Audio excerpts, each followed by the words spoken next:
So what if everything we knew about aging was wrong?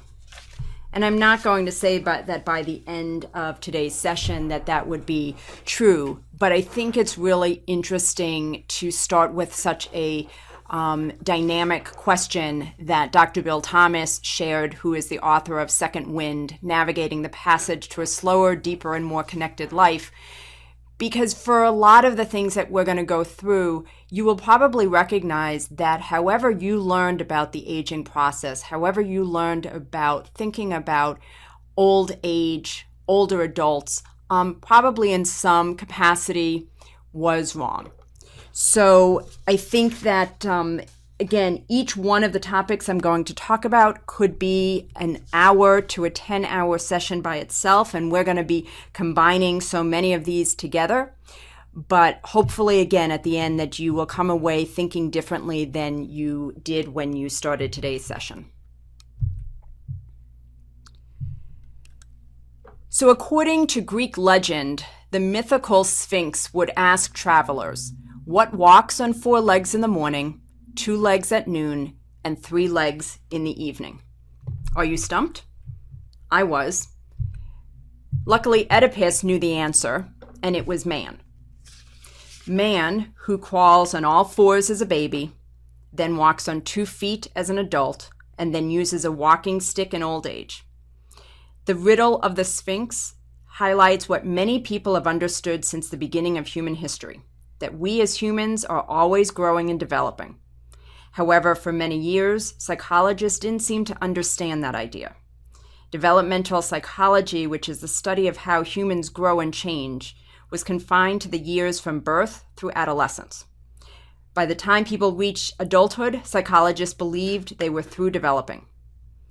But Paul Baltes disagreed. He was a psychologist who was born and raised in Germany during the 20th century. And like the Sphinx, he saw the way that people changed throughout the entirety of their lives. And to challenge the traditional view of development, he established what he called the lifespan perspective of development, which views growth and change as occurring at all points in a person's life, as well as in many different directions at once. Anyone who has been around a small child will intuitively understand what psychologists have known for centuries, that children learn and develop very quickly. Think about a baby. She's unable to feed herself. She cannot control when she's going to get up to go to the bathroom. She can't talk. She can't even sit up on her own or hold her own head up.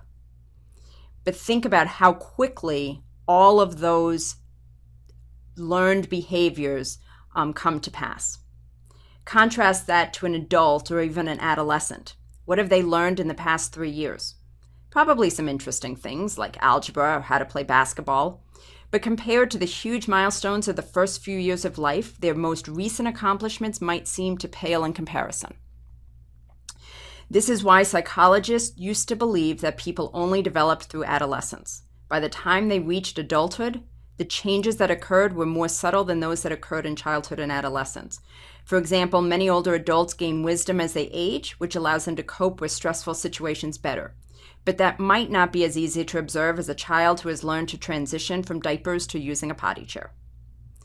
Lifelong development is the central tenet of Balt's lifespan perspective. It says that people continue to develop throughout their lives and that no age period dominates development. Rather, development occurs throughout all periods of life. He had 5 areas of development that I think are really key for all of us to really consider.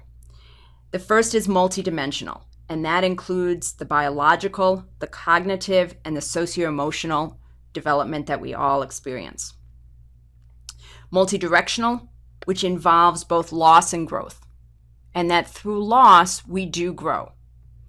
The multidisciplinary, which can be studied by multiple professions, physicians, psychologists, psychiatrists. The contextual, that development occurs within a cultural setting.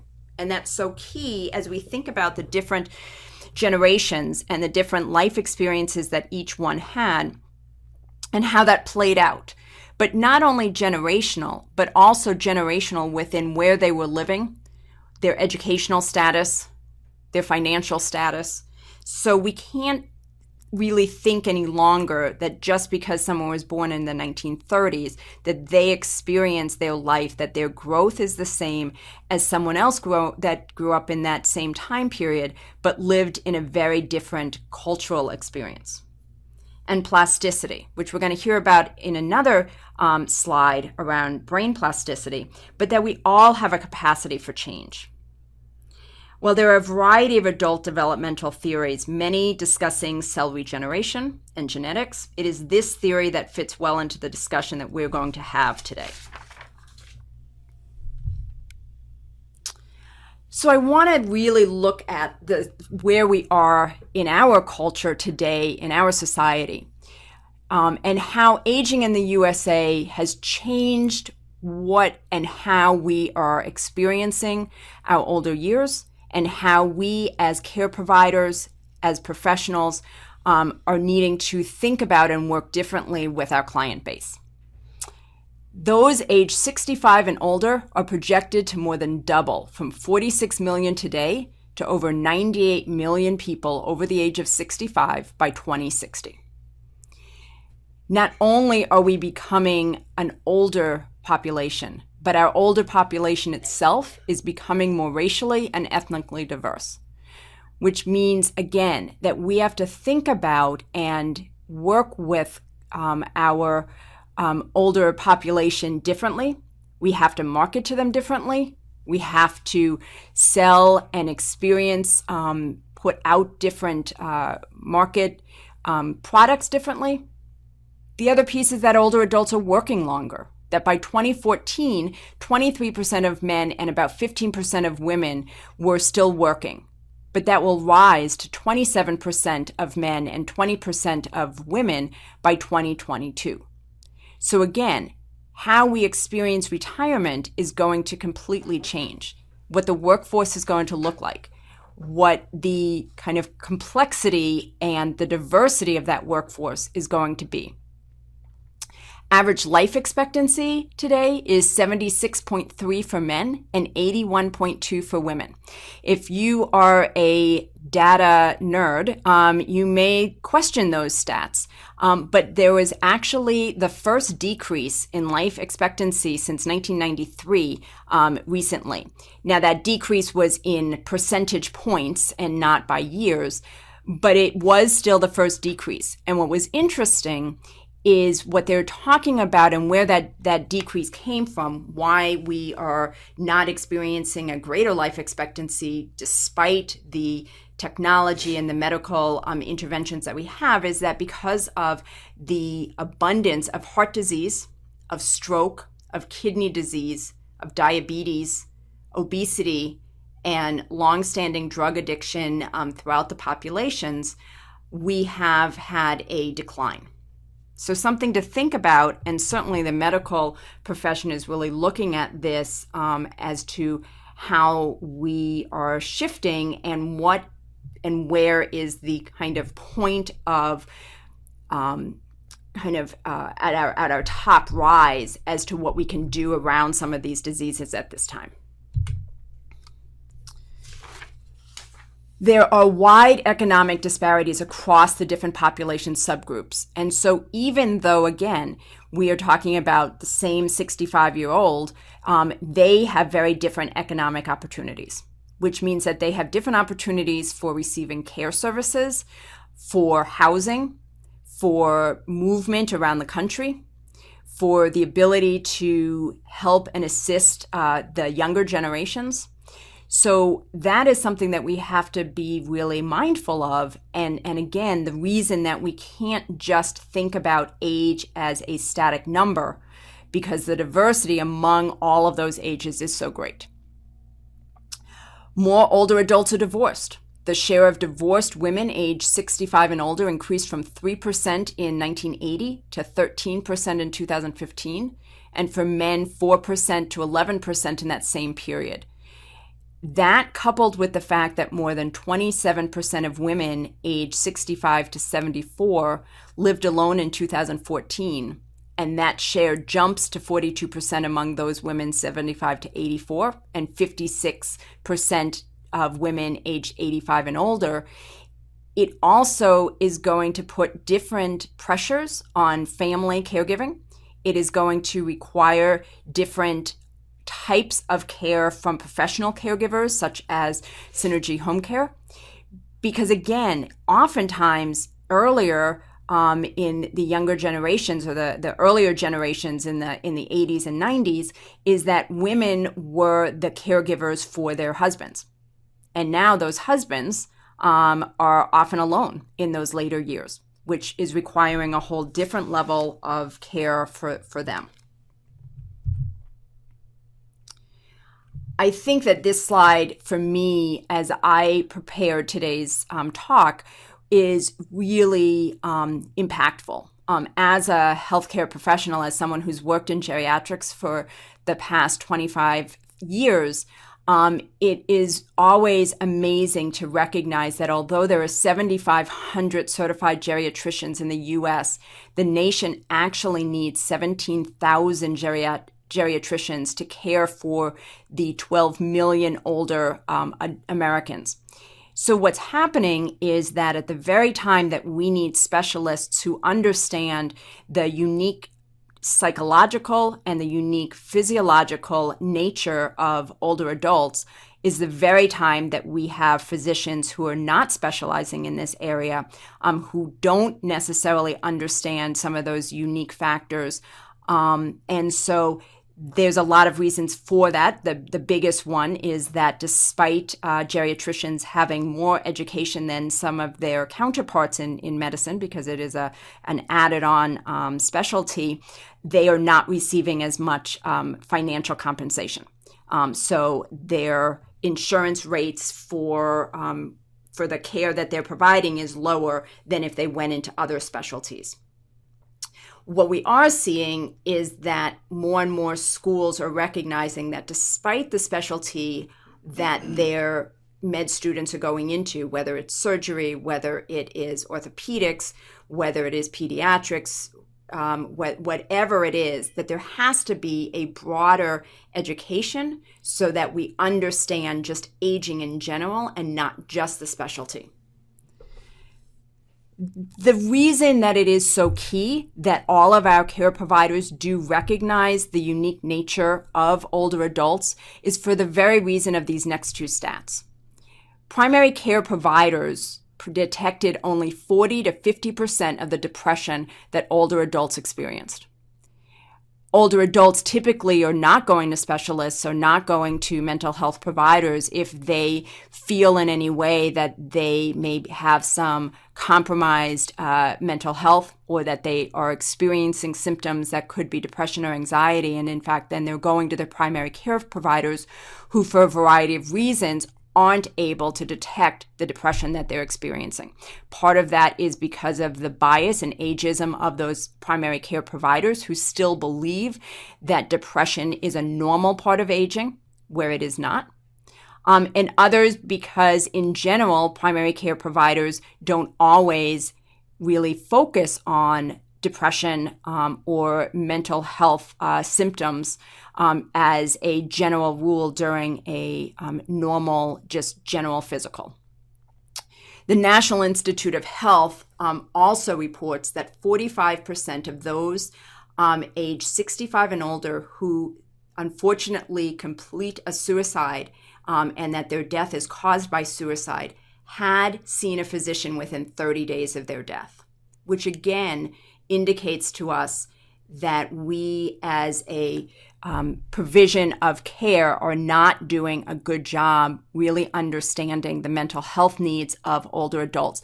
And again, when you look at the myths around depression and mental health, it is not that those who are 65 and older have higher levels. It's just that we are not even recognizing those that are experiencing symptoms of these very treatable diagnoses. So this really goes into the why. You know, where are our understanding of aging coming from? Where are these beliefs being formed from? And so I think it's important to understand what a myth is. So a myth is a traditional story. It's especially one concerning the early history of a people or explaining some natural or social phenomenon, and typically involving supernatural beings or events. A myth is also a widely held but false belief or idea. And it is really this second notation that is key to our conversation today. So where are the origins of the myths of aging? When we think for ourselves how we experience old age, what is our visual picture in our mind of someone who is older than us, where does that come from? What the Greeks and Romans considered myths, we in our culture actually consider fairy tales. So consider the images that we have propagated through literature, through humor, cartoons, greeting cards. Think about how Disney has for years portrayed witches, portrayed the negative view of the stepmother, villains. Really, when you look back at the visual portrayal, they typically look older. They typically have gray hair, even if they are not elderly chronologically.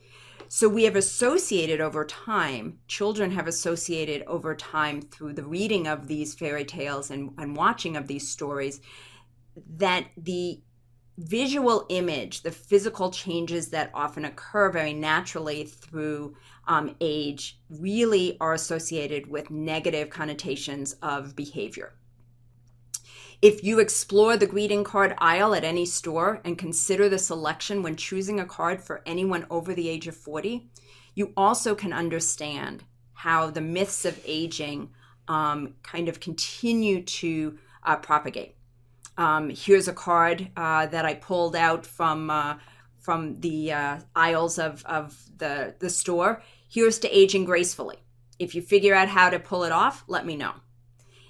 And while humor is great, and while we can often and do often make fun of ourselves, we have to know, where is that coming from? And often humor at its base is negative. It often comes from an internalized negative view of oneself or others. So when is humor not funny? A professor of sociology at Duke University studied attitudes toward aging that develop through cultural humor standards. In his research, he looked at more than 250 jokes about aging and classified them as positive or negative. And more than 50% reflected negative views of aging or elders, and only 1/4 were plainly positive. So again, when you think about the math, there was another 25% that was really hard to identify as to negative or positive. But that's a very uncomfortable number, and clearly is a kind of a line between humor and our own portrayal of ourselves as we age and others. Others have examined jokes, cartoons, and birthday cards and reached the same conclusion. In my research, I found a master's thesis by someone a few years ago, actually from the same graduate school that I went to, her whole master's thesis was on the changing attitudes of age through birthday cards. And through cards at the store. And you can recognize how impactful in a sociocultural way cards are. Because if you think about several years ago, we never had cards that expressed happy Mother Day wishes to step parents, to foster parents. We didn't have the diversity of cards available to us. The one area that we seem to still have kind of an old tendency, and I don't mean old in chronological age, but in viewpoint, is around aging. You know, I really wish sometimes that the cards that I could send out to friends or to relatives were as happy and go lucky as the cards that I can send out to a 5-year-old or a young child. That just is all exciting. You know, it really is that whole idea about, glitter and unicorns and rainbows. We don't have that in birthday cards as we age. And why all that negativity? The Duke University study suggested that denial provides the basis of much of this ageist humor, that we tend to, as we age, entitle the good feeling as youth versus health. So that the negative views that we hold tend to play out in these quasi-humorous types of cards. So when should perception matter? The famous glass half empty, glass half full kind of metaphor. Research has found inaccurate ideas about aging most often reflect negative stereotypes. And again, stereotypes are held across the aging spectrum and include but are not limited to the idea that seniors are withdrawn, they're isolated, they're unattractive, they're unhealthy, they're a burden, they're lonely, unproductive, dependent on others, inactive. And while each of us would like to believe that we don't hold any of these, we have to be honest with what our viewpoints are. We have to be honest that as we are driving down a street and the car in front of us is going very slow, our first intention often, our first thought is, I bet that's an old person. And similar kinds of ideas will come across in other situations. And while they seem harmless in many ways, and again, you can put humor to it, it really denotes a negative, maybe internalized view, particularly for those of us who are getting to an age where we used to identify as older. And as we experiencing it ourselves, the older line, it's kind of like that line in the sand keeps getting farther and farther away. As children, 65 seems ancient. As a 50-year-old, 65 years old seems young. Throughout American culture, there's an expectation and an ideal of health and attractiveness. And as we age, we move farther away from this ideal. And we as older Americans are then judged negatively for having failed in this area. We get a lot of credit when we quote unquote don't look our age. It's harder today than it used to be because we really no longer have a guidepost for what our age is supposed to look like. Part of that is healthier living. Part of that is the advent of good and inexpensive or reasonable plastic surgery and cosmetic surgery options. So it's hard to really know what is ideal. What are we supposed to look like when we age? But clearly, when people say to someone who is of an older age, you look great for, and whatever that age is, why not? And are they ascribing something that really is what they would ascribe to someone younger? How society perceives aging and older adults has an influence on how older adults view themselves. We talk about this a lot in child development, that it is so much harder to take away negative experiences for a child than positive ones. It's for every 3 to 4 negative comments a child, or every 1 negative comment, a child needs to hear 3 to 6 to even try to even it out. And very rarely can you overcome the negative internalized view that happens. Negative stereotypes for all are internalized, and a negative view of aging is then experienced by the individual. We then know that our own negative thought patterns can bring upon the very thing that we are hoping to avoid. We have, through the media, a hyper-idealized view of aging that then creates an even harder stereotype to live up to. So this is that 90-year-old yoga master or the 100-year-old marathon that we see on Facebook and see on social media and is, so exalted. However, that doesn't help the average individual who is aging, because very few of us, even in our 20s, could aspire to be that 90-year-old yoga master. Very few of us in our 20s and 30s and 40s are even running marathons, let alone others who are even 20 years from that 100-year-old. So we've kind of tried to do something positive, but in a a fashion that often happens, particularly in media, we've gone to the extreme. And again, we have this continuum that there's really no in between. You're either old and feeble and fragile, or you're a yoga master and a marathon runner. Providers of care to seniors need to understand the diverse continuum. I had a lot of social work interns, when I asked them why they wanted to be an intern in a geriatric program, several years ago, shared that she wanted to work in gerontology because she loves older people.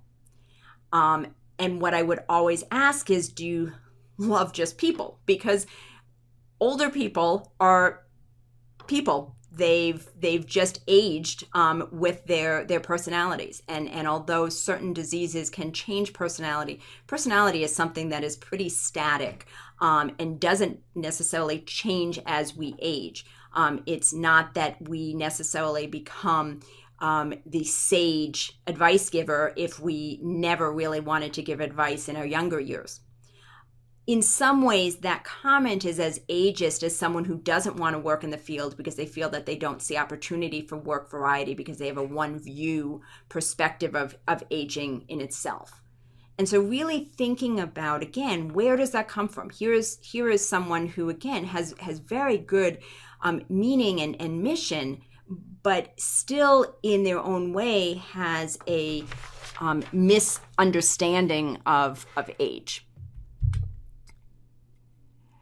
George Carlin was one of my favorite comedians, and really, if you Google some of his work, he has some great lines about age, and he has a whole poem about aging from age 1 to age 100. But one of the lines that is my favorite, that I really think talks about how we sometimes view aging, is, do you realize that the only time in our lives when we like to get old is when we're kids? If you're less than 10 years old, you're so excited about aging that you think in fractions. You ask a child how old they are, and oftentimes they're going to be 5.5. You ask if I ask one of my friends how old they're going to be, they're not going to say 55.5. They may go down in years. I personally have begun to go up in years because I feel that if my age chronologically to the person asking is older, then I'm going to look better no matter what. So it's again, how do we think about this? If you put together a group of 6-year-olds in a classroom and looked at them, you're pretty much, even if you didn't know how old they were, if you know anything about child development, if you have a child, if you have a friend with a child, you're pretty much going to be able to say that's a group of 6-year-olds. But 65 years later, if you put that same group together in a room, you're really not going to be able to identify how old they are. Because some of those 72-year-olds or 71-year-old are going to look, what we maybe think of is 71. Maybe they'll look even younger. Some of them are going to look to us and appear to us as what we would think of as an 80 or 85-year-old. And some of how they have experienced life and age, if you ask them how old they would identify with, they're going to have a very different view versus those 6-year-olds who are all going to say, I'm 6, maybe 6.5, but I'm 6. So while aging is universal, each of us experiences it differently. For the very reasons that I talked about earlier, in terms of our experiences in cultural ways, socioeconomically, certainly just health status, stress, etc. I always kind of marvel when I'm at a bookstore that when it comes to pregnancy and raising children, there is a book for that. But the problem with writing a book for what to expect when aging is that aging is a dynamic process that involves both decline and opportunities. And that, as we've talked about already, there's really no one formula or model for any chronological status. But how helpful it would be to really have a little bit of a guidebook to understand, what's normal. Am I the norm for my age? Am I Do I get an A plus or do I get an F? We in our culture do tend to like to be tested and get scores. So, that's kind of how I think we think about it. But it is nice to have a sense of where do I fit? So the $1 million question, am I old? Historically, people didn't ask this question because old age began at 65. And not because we got old the day we turned 65, but because it really was the age of retirement in most developing nations. So we've put an age to old age by a construct that really doesn't fit anymore. Because as I shared earlier at the beginning, we aren't retiring at 65. Many people are working through their 70s and even 80s, some because of financial need, but many because they recognize that they want to always find meaning and purpose and to expend energy and continue learning new things. So there's 3 ways to think about age. There's the chronological age, which is where you fall on the calendar. There's the biological age, which is if you kind of tested your body, how old would it be? And that's where someone who's 40 could be like a 20-year-old, or that same 40-year-old could be like a 60-year-old if they have heart disease or diabetes or some of the other things that certainly we know age our body. And what's our psychological age? If I ask you, how old are you? What are you going to say? So my mom will often say that unless she looks in the mirror, she still envisions herself as the 45 to 60-year-old. She's going to be 81.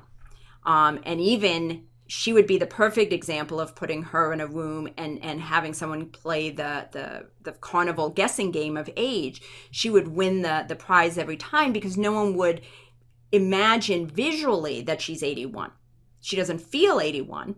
In her mind, she looks 81, but to society, she doesn't, which is why this is such a confusing process in terms of our aging. So when we think about aging, we think about some of the myths and some of the truths of it. One of the biggest ones is often around brain health. When you ask people what are they most concerned about when it comes to aging, the majority of people will say, I'm concerned about losing my memory and getting a disease like Alzheimer's. Current brain research has actually revealed that older people are not all alike, and that brains actually become more different from each other as we get older. Dementia is not a normal part of aging. In fact, less than 1 in 5 aged 65 and older, and less than half of those aged 85 have Alzheimer's disease. But again, it remains the number one concern of people as they age. However, some short-term memory loss is normal. It's normal to forget where you put your keys. It's not normal when you don't remember what your keys would be even used for or how to use them in a lock. And that's the difference. That's how you calm your concerns when you can't find your keys. Brain plasticity is a term that we're hearing a lot more. It's where the aging brain can continue to grow and learn. And that after age 50, cognitive function does naturally begin to decline. But the encouraging news is that with brain plasticity, you can help combat this decline. So the things that you do in your life, the continually playing Sudoku, continually doing activities, working longer, but also at the same time reducing stress. You may recognize that as you have more stress in your life, your memory declines. We have kind of card files in our brains, and we can only remember so many things. And so we have to part of being able to allow for the important things to come out is to find ways to take those unimportant facts out of the equation. You can only remember so many passwords, so it makes sense to begin to write them down and put them in a special file so that you're not using your brain capacity for things that really don't make as much sense. There's a lot of factors in brain health, including emotional, demographic, social, biomedical, and physiological. There's a great term that's being used. It's called cognitive reserve, and it's a concept that is present in research now. And it refers to how much damage the brain can sustain before changes in cognition are evident. The unevenness can come from things like genetics, education, occupation, lifestyle choices, leisure, hobby. It's similar to what psychologists talk about in terms of emotional resiliency and how someone experiencing similar physiological or psychological trauma can withstand and succeed versus others experiencing the same. I've seen cognitive reserve anecdotally when I've worked with clients with diagnosed Alzheimer's or form of dementia. However, because of their lifetime social aspects, their occupation, their need to interact with intent and around very social experiences, that they were able to function longer without many people recognizing their decline because they knew some of those kind of social constructs that you just do on a natural basis. And it's hard to know why or how they continue to do that, but part of it could be this idea of cognitive reserve.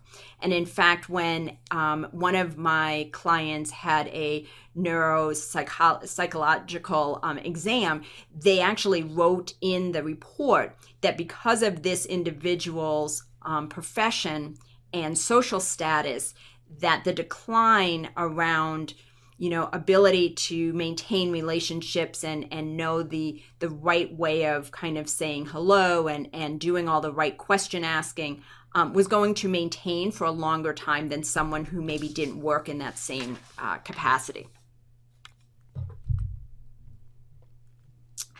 What's normal when we think about the aging census? Knowing what is normal is as important as knowing what is abnormal. Human nature typically ascribes any change in condition as problematic versus as a normal development.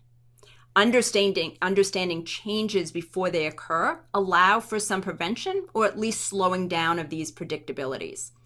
This is again why it's so important for our medical practitioners to have a better sense of what is normal and not, so that they don't begin to ascribe what they assume is normal when it really isn't.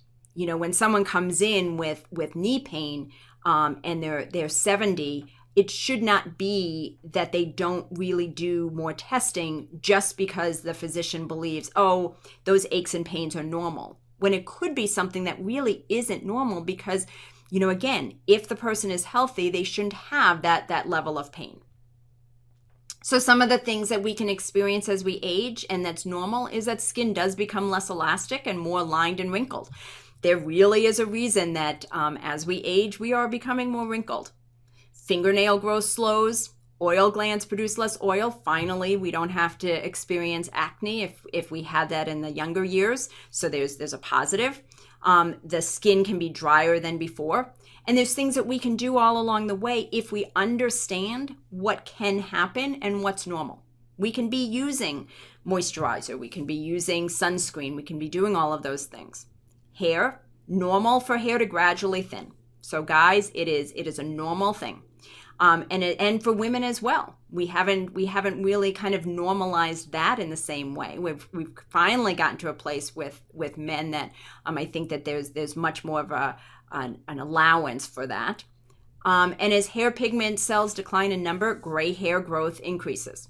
So again, there's things we can do if we wish to, but we're also seeing that there's a normalization around gray hair, and we're seeing women at much earlier ages just be accepting and allow the gray hair that is just part of human natural development to happen.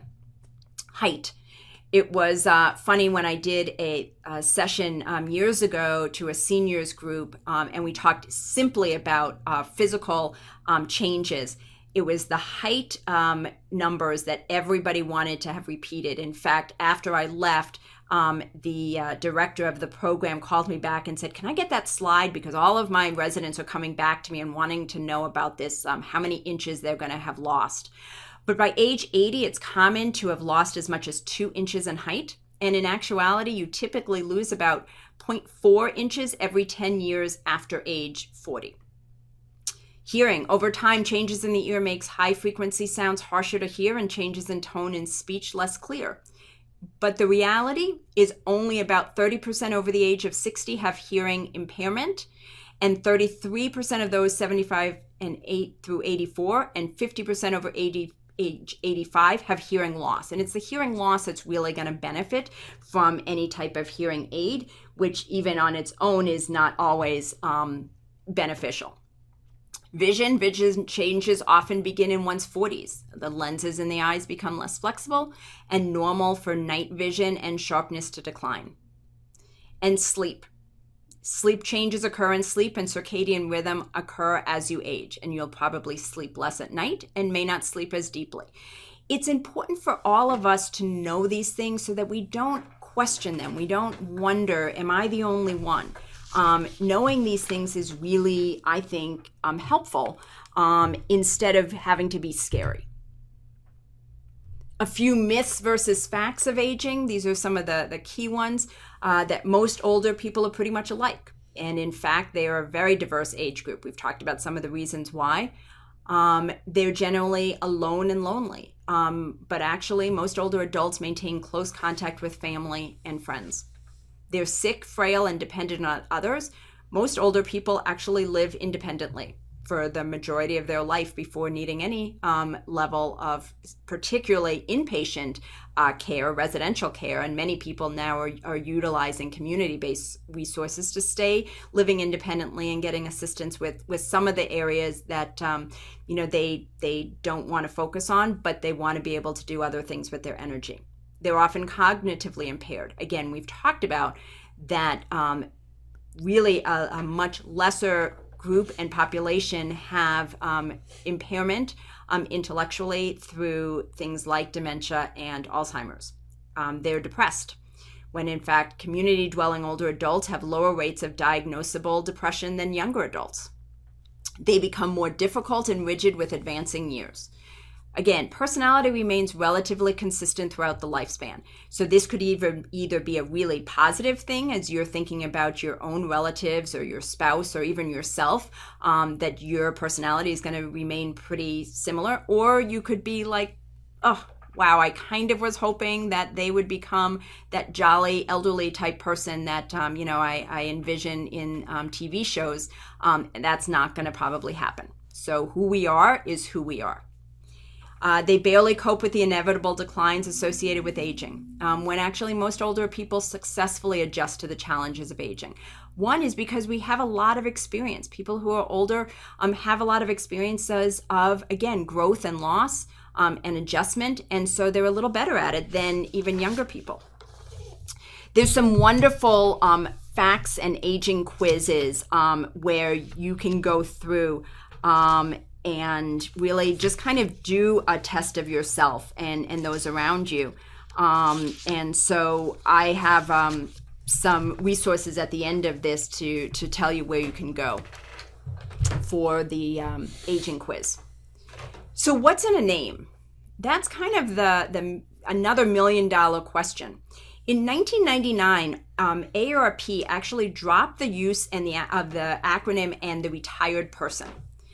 Because again, even back then, they recognized that their population who was becoming AARP members were often still working. Today, AARP, as many of us know, begins sending out membership information typically in our late 40s. And they have several different magazines, kind of levels of membership based on age and based on kind of what you're doing with your life. Elder Hostel, which has been a international program for kind of programmatic learning for seniors, changed its name to Rhodes Scholar in 2010. Again, getting away from that idea of kind of the elder name. So what do we call people? Senior, elderly, mature, older adults, older people. One of the research papers that I looked at really kind of focused on that idea of older people versus really moving away from the idea of senior or elderly, because again, we have certain connotations associated with that. As the baby boomers come up, again, there's an association with some of these words that they use for their own parent that they are having a hard time ascribing to themselves. But what was really interesting is in one of the articles, they then had over 300 people who wrote in to talk about and answer the questions of what they would want to be called. And I'm going to read a few because I think it's telling that really, as with anything, we need to ask the question of people. How do we want to be referred to is really often a personal issue and not just a total population issue. One said, I prefer simply my age. He is a person 74 years old. I'm not a senior or elderly or aging or whatever. I'm 74. And most of the time, in fact, almost all of the time, age has no meaning to me. However, what he wrote as an example, I think is really telling. He said, if you read an article that says an elderly driver was involved in a car accident, how many times have you seen that? And how many times have you said, were they 50, 80, 100? And what does it have to do with the car accident? If it does, then state something like an 84-year-old driver was involved in the car accident when he or she became confused. Because again, if not, what we're doing is associating an entire group, chronologically perhaps, with a myth of driving. One said, old and proud of it sums it up. Old is what I am, not what you think I am. And I thought that was really a powerful way of thinking about it. This may be a radical concept for some, but I sort of like the term people. How about referring to us as such? We are all simply people at one stage or another. Just continue to call us boomers. We are the new, quote, older generation. One said, all these labels sound idiotic. How about the term mature? This lends some dignity to the individual. I vote for mature, he said. It is dignified without being condescending. So again, it's interesting that you could easily say, oh, if you bring a group of quote unquote older people together, they're all going to have a similar way of wanting to be referred to, but they don't. There's 311 different ways, some who certainly connect with each other. There were a few who even were good with the term geezer. But I'm not sure if they would really like that in a TV commercial. So really think about that. What about you? How do you want to be referred to? I know the first time that I went and was referred to as ma'am versus miss, I almost fell out of my chair. I now tell people, particularly if there's going to be a tip involved, with a smile on my face and in a very nice way, that if they want to get a good tip, that will be the last time during our meal that they'll refer to me as ma'am, and they'll either use my name, which I'll tell them, or miss. Because again, I don't think of myself as a ma'am. So what do you really know about aging? There are many aging tests available online. I would print out copies and share with your children, your coworkers, your older relatives. Have a discussion about the answers. Try and determine where your answers come from and discuss what you could do to change your views. I have a couple of quiz recommendations. I'm not going to say that, this should take over game night at your family house, but it actually could be a fun game night. Maybe have a prize for the person who has the best view of aging and gets the most correct answers. But really, it's important. And I think especially if you are part of coming to us as a professional in the healthcare industry, I think it's really key to have you take this an aging test and see where you're at. I have a challenge to our attendees. Ashton Applewhite is an Influencer of the Year in 2016, and she addressed the United Nations as a keynote speaker on the International Older Persons Day and challenged her audience to consider the following.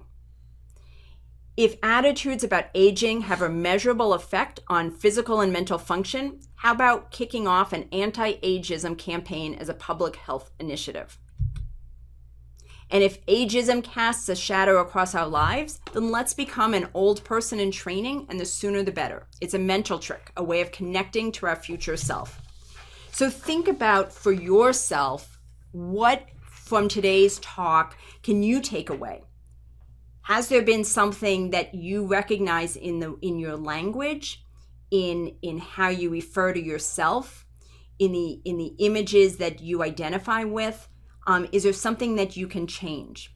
It was interesting timing, but this morning I was interviewed by a newspaper out of New York on an article on developing and maintaining healthy relationships when you're a long-distance grandparent.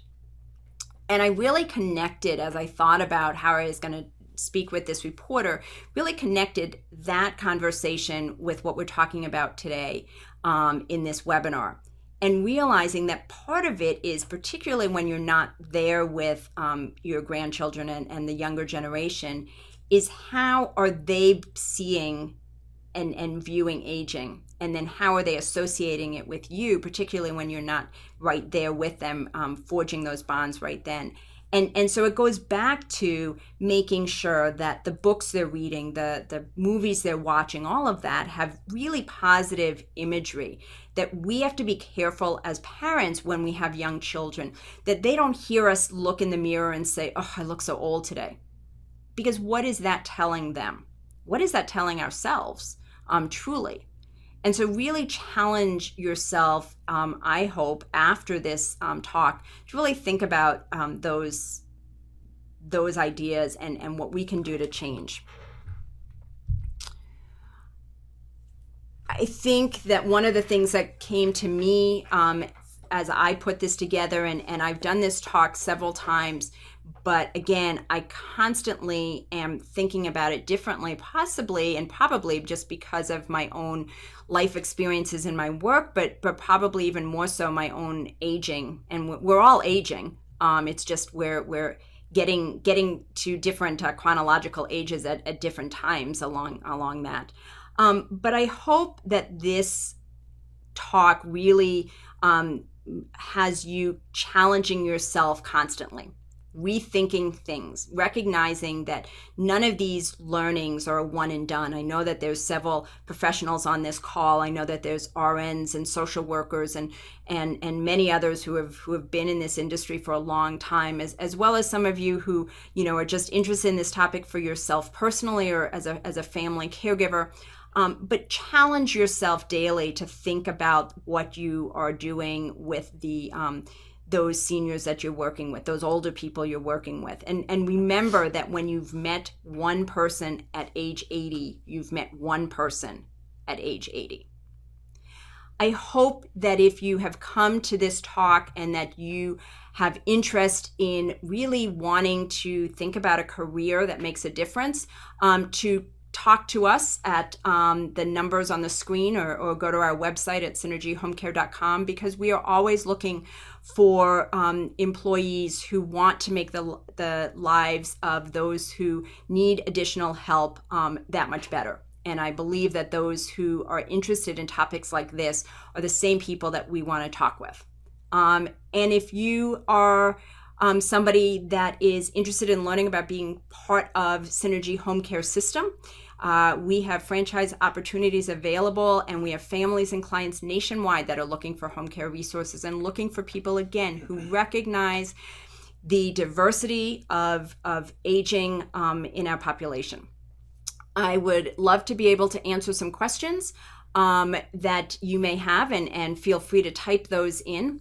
If you are someone who would like or need a certificate of attendance for a license, please contact us at Carla Sutter at synergyhomecare.com, and I will get you your certificate within 24 hours. If you would like to re-listen to this broadcast, if you would like to share this with a colleague, this will be available to you on our Synergy YouTube channel within 24 hours. or you can contact your local Synergy Home Care office and they can talk with you about how they can set up a local presentation of this talk. All right, so we did get a question about the proof of attendance, and that's just an email to Carla Sutter at synergyhomecare.com, and I will provide you with that certificate of attendance. And someone asked about a printable file for this presentation. Well, we don't have a printable version. You can, again, re-listen to this and download a recorded version of this webinar.